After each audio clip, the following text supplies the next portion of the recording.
You see that title? We got some things to talk about.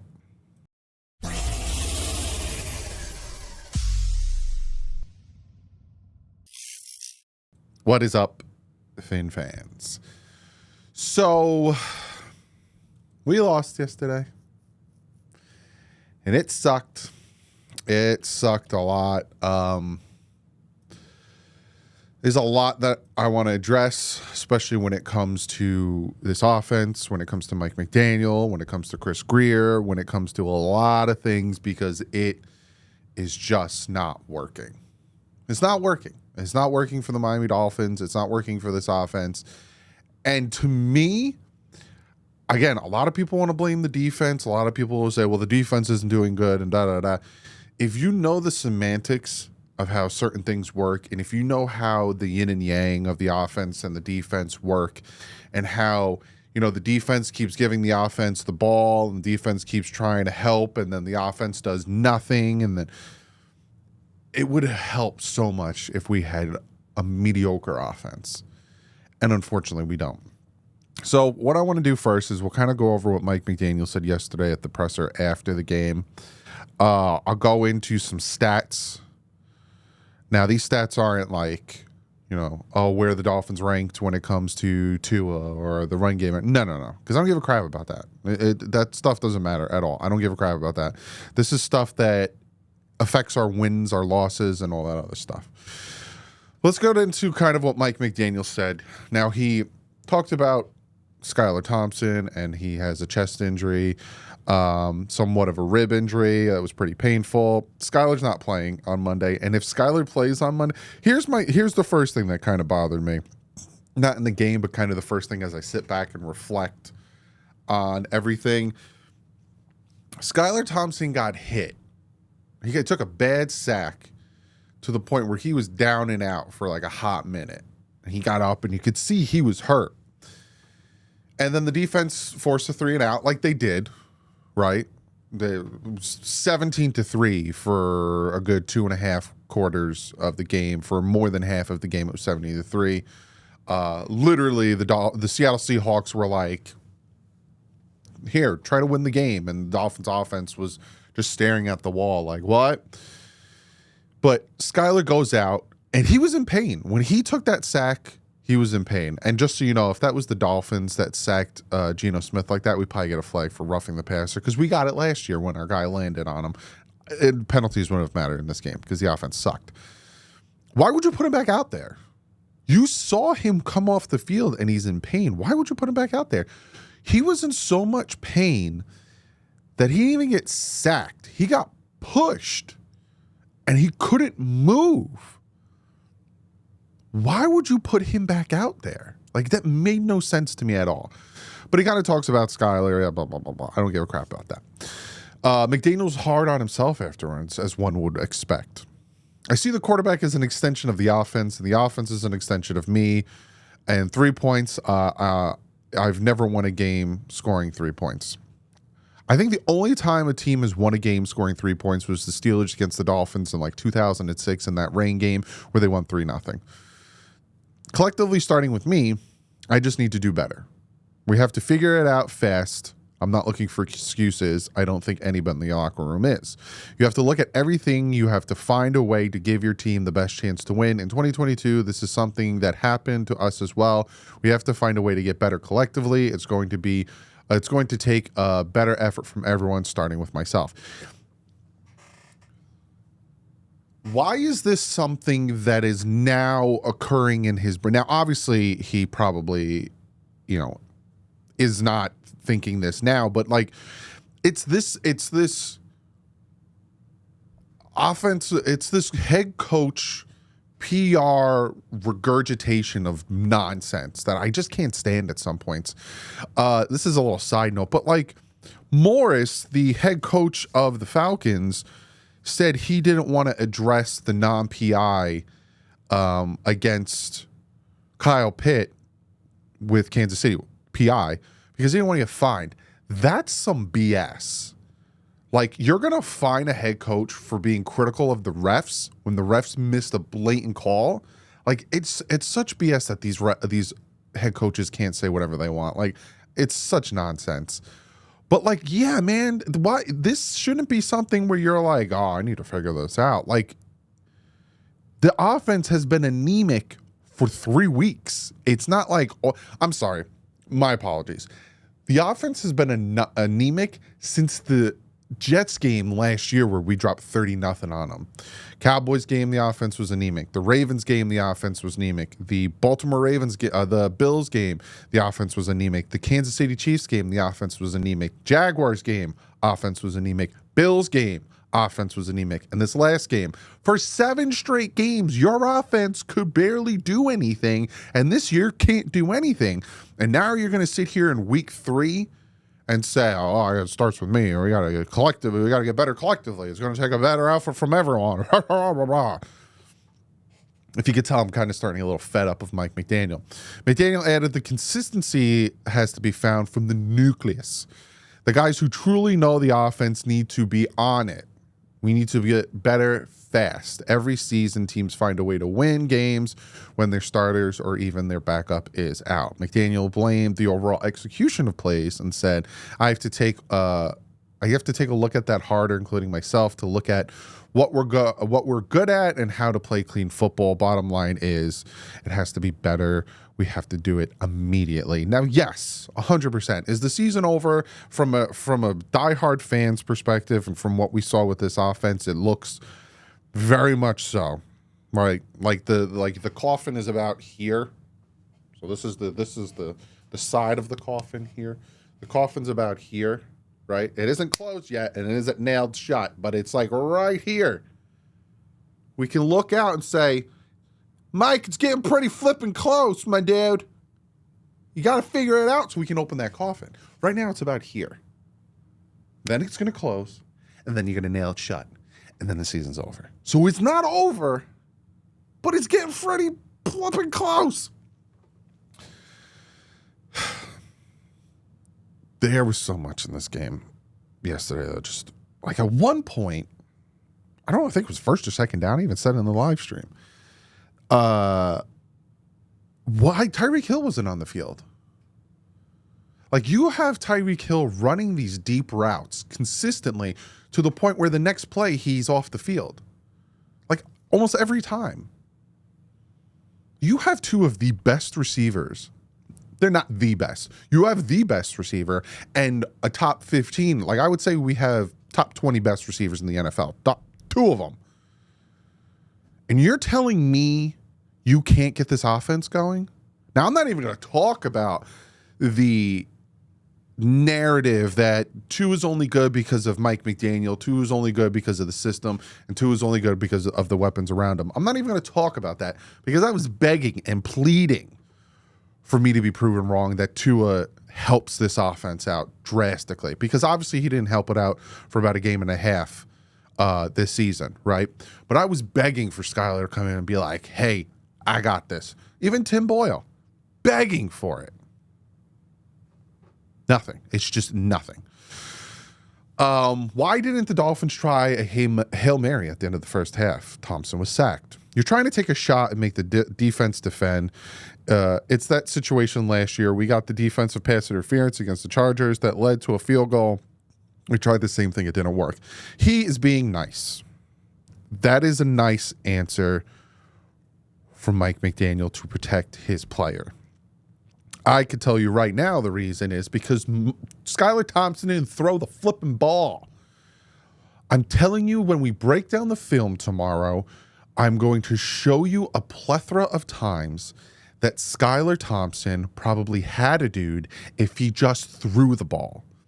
Now, again, I wanted to be proven wrong. I wanted Skylar, go back and watch the preview game. I wanted Skylar to come out. I wanted there to be a quarterback controversy.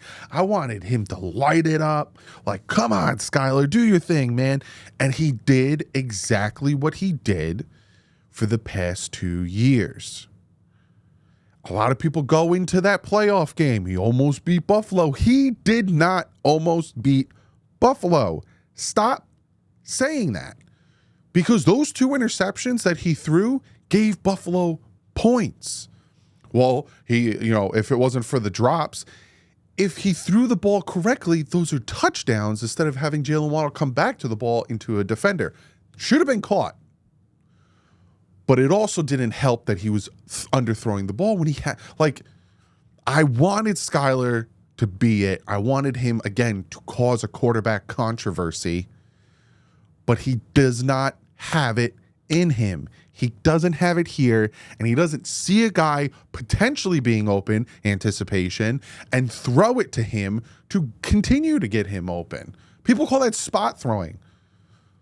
Skylar Thompson can't flip and do it, and he's taller than Tua Tagovailoa, and he can see the field better. Apparently not, because Trent Green was even saying on the broadcast that Tyler can't see the field properly because he missed Jalen Waddle on a potential touchdown down the field when we got there on the 6th because of a turnover. So we need to stop this narrative that, oh, we need Skyler in there because Tua sucks and Tua can't, anyone can run this offense. You put anybody in there with Mike McDaniel's system and, the weapons, and they would put the same numbers up as Tua. Can we stop that narrative now? Can we take that and throw it away? And I'm not saying no quarterback can, but that whole narrative that any quarterback can we just can you give Tua some not respect, but he's better than you think he is. I tried to say that in the live stream and people were like, oh, he still sucks. But he's better than you think he is because he's able to move the ball better than any of the quarterbacks on the team. And that's another thing we're going to talk about. That's another thing. I'm getting ahead of myself. I told you, this might be like a 25-minute video of me just ranting and raving because I'm just sick of this stuff. But anyway, he said, you want to take a shot, blah, blah, blah. Your quarterback's got to throw the ball. McDaniel said committing 11 penalties for 85 yards is not good enough. We have to handle the row better and starts with me. But then that continues through everyone. The crowd was rocking. We looked as though it was the first time in a hostile environment. That's a vast lesson you have to learn from and get better. You have sucked on the road since you started as a head coach. You need more discipline out of your guys. Also, Julian Hill, your favorite player on the team, cost us some drives with his consistent holding penalties. Take him out. It's third and whatever. I don't want to see Julian Hill on the field. Why is that such a hard concept? He causes penalties. It's 3rd and 2. I don't want Julian Hill out there because, God forbid, we get the first down or more. He's going to cause a penalty. Get him out of there. But the penalties are on you because you have an undisciplined team. Now, I don't think that equates to a quarterback friend or a player friendly team because there's a plethora of coaches out there that are incredibly successful that are player friendly coaches.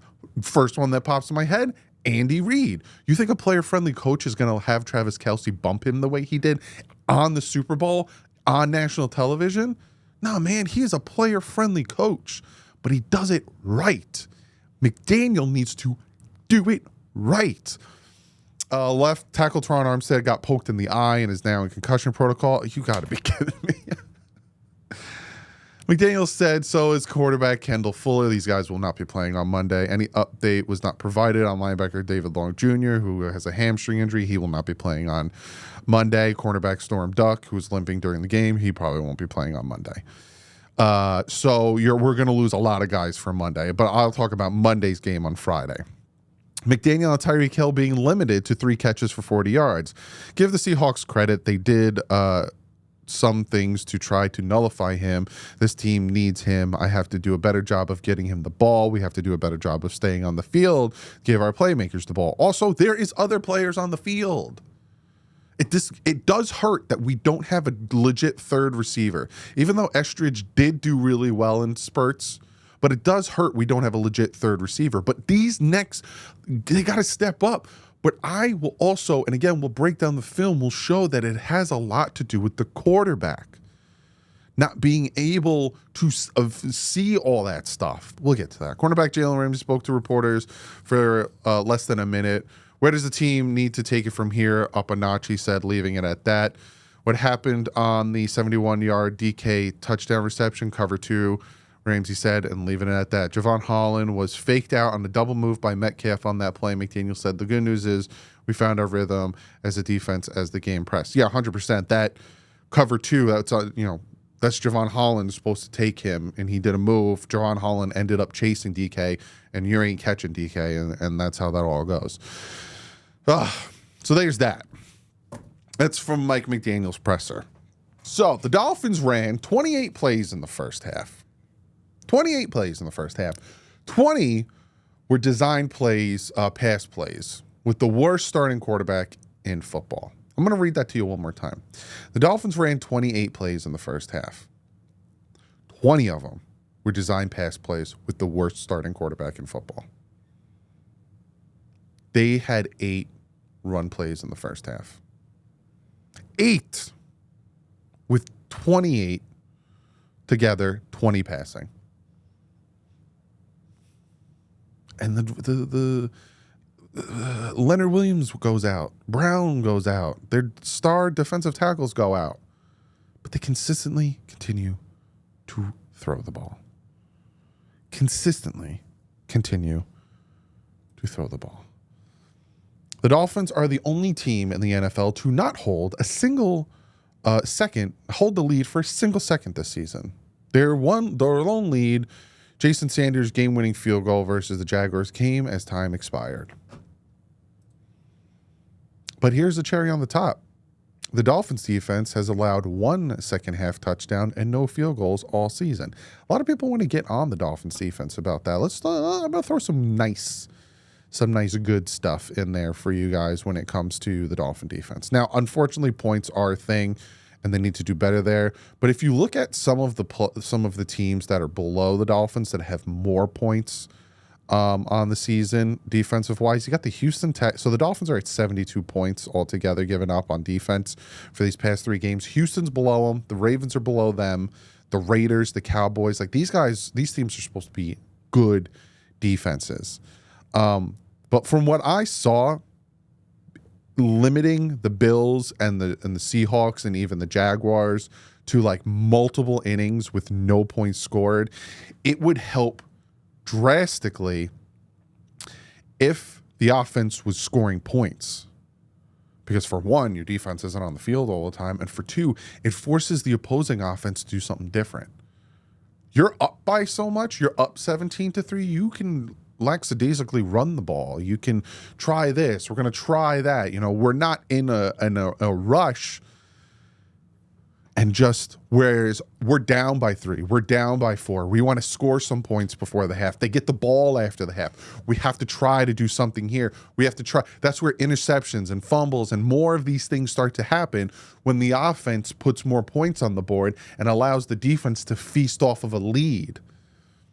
So a lot of people look at the defense and think it's bad. I kept telling you it's going to take about 4 weeks for this defense to gel. But from what I've seen this defense so far, with Bradley Chubb coming back, with Cam Smith possibly coming back soon, I'm okay with the way the defense is playing. Because if we had the offense that was ranked 2nd in points and 1st in yards, we would be in a different situation right now. Completely different situation right now. So let's talk more about the offense, and let's talk a little bit about Chris Greer, because that's the biggest problem right now, and that's kind of, if you can tell by the thumbnail, what needs to change. Now, are they going to get fired? Obviously, they're not going to get fired now. It's 1-2. It's the 3rd week of the season. There's a lot of good teams that are 1-2. And yes, I have seen teams in these situations turn it around and go on a run. Do I expect the Dolphins to? No, not at all. I've been a Dolphins fan since 1993, and I rarely ever see them do that. But I'm going to talk about Chris Greer. Chris Greer has done some good things for this team. Tyreek Hill, Jalen Ramsey.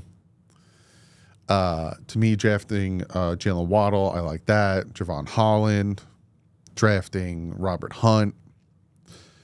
I don't think he drafted Christian Wilkins. He might have drafted Christian Wilkins. Like, he made some good moves, right? Some free agency moves were nice. Some weren't. Most of them weren't. But if you guys go back and in 2022 offseason, 2023 offseason. 2023 offseason. I wanted the Miami Dolphins to go out and get Gardner Minshew. Now, I wanted Baker Mayfield, but Baker Mayfield I don't think was ever going to come to Miami because he had an opportunity and still has that opportunity to start for a team with the Tampa Bay Buccaneers. But I wanted them to go out and get Gardner Minshew. I wanted them to go out and get a viable backup quarterback because in 2022, Tua showed that he couldn't stay healthy. So I wanted that quarterback that, God forbid something happened, this guy can go in and still win us games. And I had a lot of people comment defending Greer or just kind of defending in general, saying, normally if your starting quarterback goes down, your season's over. And then this week, I sit back, even this season so far, I sit back, I see Malik Willis, I see Sam Darnold, I see these quarterbacks that are backups, I see Andy Dalton, I see these quarterbacks that are backups go in and have a great performance and continue to have their team win, like Malik Willis is 2-0. Or, like I said, you have Sam Darnold, who's 3-0. Or you have Andy Dalton, who we all thought the Panthers were hot garbage, bomb on the Raiders, showing that Bryce Young is the problem, not the team. That's what I wanted. Look at last year when Joe Flacco came in. Look at all these teams where a backup quarterback comes in, and yeah, there might be a little dip in production because your starter's out, but they're still productive because you have a legit backup. You look at our situation right now, Skylar Thompson is just not good. Like I said, I was hoping and praying on a dream, and I was like, prove me wrong, Skylar, and prove all the doubters right, that it's a system, blah, blah, blah, blah, blah. He didn't. Tim Boyle comes in, he ain't bad, but he ain't it. Because if he was it, we would have scored when we were down there. We didn't, because it was still a game. Again, in the fourth quarter, it was still a game. We got down there. First down, first and goal, second and goal, third and goal, fourth and goal. We ran it, I think, once, maybe twice. I would have just kept running the ball for 4 straight downs. I would have just ran it. That's the other thing. Like, I'm getting ahead of myself. I have a list here because I have so much to talk about. Chris Greer crapped the bed in that aspect. Now, is that Chris Greer or is that Mike McDaniel? We don't know the legit hierarchy of, hey, I'm good, go get me this guy because I think he could be a viable backup. Or Chris Greer's like, hey, I got you this guy. I think he can help you. Because the GM tries to help the head coach, and the head coach also tells the GM, hey, go get me this type of player. Your backup quarterback position situation sucks. And if Tyler Huntley doesn't play for the Dolphins on Monday, I'm going to be very upset. Because he gives us the best opportunity to win, even though he's been on the team for a week so far. And if this offense is so crazy and is so in depth and it's so hard to understand that Tyler Huntley can't do it in 2 weeks, then that's on Mike McDaniel. Make it easier for him to understand so he can come in and play, because we need a quarterback with his style of play to help us win the next 3 games. Because I want to be 3-2. 4-2 when Tua comes back, please, if that's possible. Next 3 games are very winnable if our offense gets their heads out of their butts. I digress because that's something else. But Chris Greer, and again, it all stems back to also, you're more worried about the offensive line than we are. Like, such a smug comment to make. While your offensive line is consistently crapping the bed, you're more worried about the offensive line than we are. Are you not watching the team? Yes. Anyone with eyeballs in their head is worried about that offensive line. Anyone who doesn't have such a job security that you have, he's worried about like, I don't understand how he's still employed. I don't. I wanted him gone with Flores. You start 1-7, I want him gone with Flores. But that's Chris Greer. We all know Chris Greer's problem. More on Mike McDaniel. There's so many times that man stops running the ball because he said, oh, they showed, a certain formation, and they showed that they're playing single high safety and they have guys in the box. So I thought this. And like, are you really getting that duped out by what the defense is showing? Like, they couldn't be faking it. You know that the run game is working and you stop. Like, literally, when we got down into the red zone, He stopped running it again, even though what really got us into that red zone was the run game this week. This week, yesterday, not even this week. And he stops running it time and time again. Like I showed you in the first half, 28 snaps, 20 of them were pass calls. Why? You know you have good running backs. If you stop running the ball, they won't respect it. Then they will drop into, I talked about this on Saturday, they will drop into cover 4, they'll drop into all these deep coverages, and then have you try to beat them that way. Run the flipping ball. Like, it just boggles my mind that he doesn't understand this. His play calling in critical situations is just putrid. 3rd and 1, 3rd and 2. I'm going to pitch the ball. So we need to get 3rd and 1, 3rd and 2 this way. I'm going to take the ball and I'm going to pitch it 3 to 4 yards back from the first down marker and hope and pray my guy can get that first down. When they know we're going to run the ball because we're in a tight I formation or a pistol or a single back. I got 3 tight ends on the field. They know we're going to run it, but I'm going to pitch it this way. Like, his play calling and just his decision making and the amount of, we're home and the play clock is getting down to single digits before we even get to the line of scrimmage. And your offense is predicated off of motions, but we don't have time to move the motions because the play call gets in too late. Also, on the season so far, the Miami Dolphins are 1 for 10 on 4th downs. Stop going for it on 4th down. Jake Bailey is the star of this team right now, and he's done a fantastic job to shut me up. 1 for 10 on 4th downs. 3rd downs, they are 16 for 43, which is 37%. But I want to give you a little something here. 15 of those 43 attempts are rushing first downs. 15, which is 19.5%, which is 28th in the NFL. 31 of them are receiving first downs. Like, boggles my mind. The Miami Dolphins right now, as we sit here right now, are the 31st scoring offense.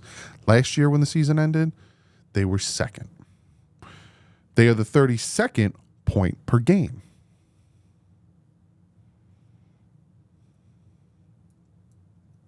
Something's got to change.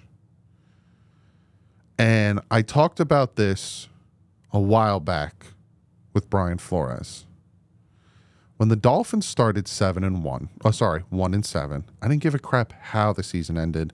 I wanted them both fired.